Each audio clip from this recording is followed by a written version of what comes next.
Ikaze mwe bakunzi bacu ba Trading News Intermedia. Uyu ni wa mwanya twabageneye tugenda tubasobanuriramo amwe mu mazina atandukanye, aho uyu munsi twabageneye kubasobanurira izina FABRICE ndetse n'izina FABIOLA.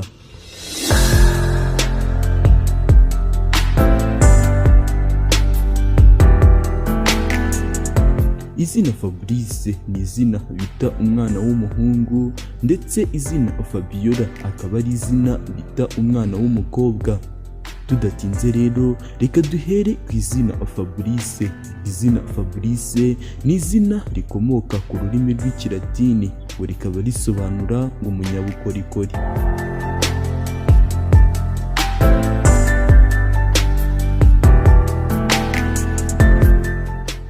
Bimwe mu biranga iri zina FABRICE, ngo FABRICE kagira kwihagararaho bya kigabo, ngo kandi gafite igikundiro n'ukuntu akurura abantu. FABRICE ngo ni umuntu urwana ishyaka ku kintu yiyemeje, ngo kandi ngo napfa ngo kugira ubwoba ngo acike intege. Icyakora ngo FABRICE ngagira n'amakenga, napfa kwizera abantu. ngo FABRICE nanone ngo kandi ngagira umutima woroshye cyane, ngo ku buryo akantu gato ngo gashobora kumukura muri mudu kakamuvana mu byo yari arimo arakora.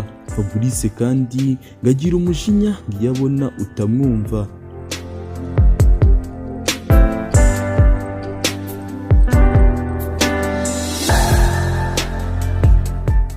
FABRICE nanone gashyiramo ingufu mu byo akora byose, iyo akunze ngo yimariramo ngo wese, ngo kandi FABRICE ngo ni umuntu uzi icyo ashaka, ngo yiha intego ashaka kugeraho mu buzima, ngo kandi akayiharanira.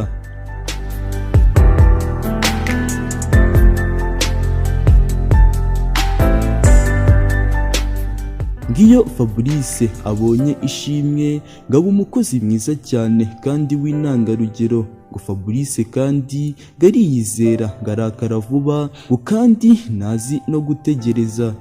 Icyakora FABRICE ngo iyo hari ikintu agiye gukora, ngo ntabwo ayoborwa n'amarangamutima ye, ngo ahubwo gashyira ngo no mu gaciro. ngo FABRICE kandi gashobora kuba bene wa muntu ukunda afite ngicyo ngagushakaho, ngo kuko aba abona ko hari icyo umurusha, cyangwa se abona ko hari aho wamugeza.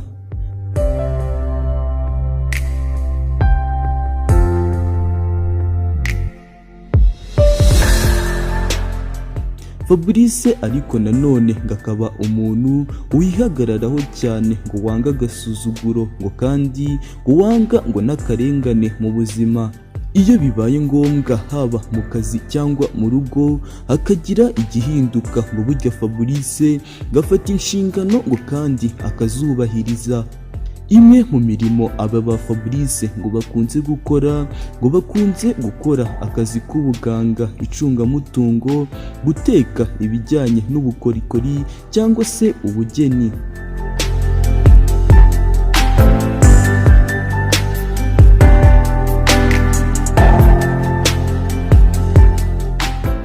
Ibi ni ibiranga iri zina FABRICE, akaba ari izina bita umwana w'umuhungu. Tudatinze rero reka dukomereze ku rindi zina ariryo FABIOLA. nk'uko twari twabibabwiye, ngo FABIOLA akaba ari izina bita umwana w'umukobwa. FABIOLA ni izina rikomoka ku rurimi rw'ikilatini, ngo rikaba risobanura igihingwa cyitwa feva. Iki gihingwa kikaba gifite impeke nk'iz'ibishyimbo, kikaba gihingirwa mu gihugu cy'Uburusiya.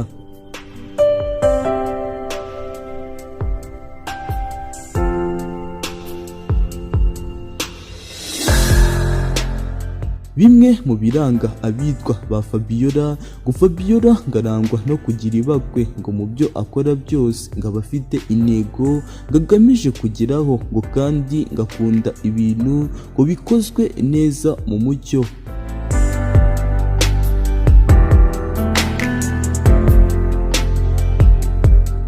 FABIOLA ngo yiha intego akibanda ku kintu kimwe, ariko ngakagikora neza, ngo bityo ngakabasha kugera ku bukire.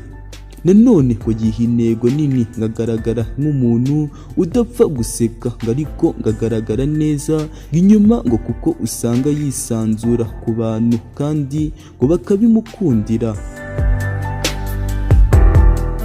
Nanone yiha intego nini ngagaragara nk'umuntu udapfa guseka ngo ariko ngagaragara neza inyuma ngo kuko usanga yisanzura ku bantu ngo kandi bakabimukundira.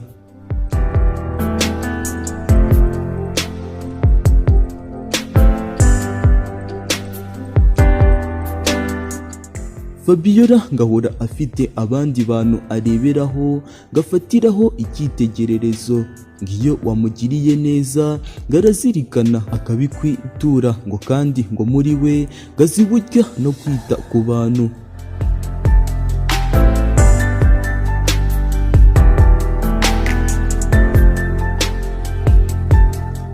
Fabiola iyo yishimye cyangwa se ababaye gahita avuga ngo kandi ngo najya agira muri we inzika ngo ni umuntu uhorana icyizere ko ubuzima bw'ahazaza buzagenda neza uko byagenda kose.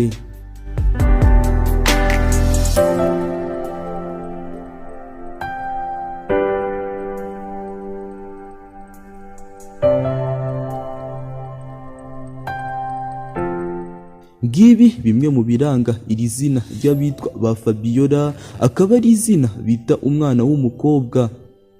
Uyu munsi rero tukaba twari twabageneye kubasobanurira izina Fabrice ndetse n'izina Fabiola.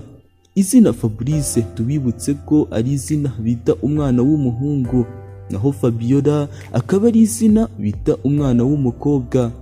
Turabashimiye mwe mugaragaza yuko tubana ibihe byose, kandi nawe niba ari gutya twumva turagusaba gukora subscribe kugira ngo ujye ubasha kubona amamenyesha y'ibyo twaguteguriye, haba mu makuru y'imyidagaduro ndetse n'ubusobanuro bw'amazina, tutibagiwe na bimwe mu byegeranyo tugenda tubakorera.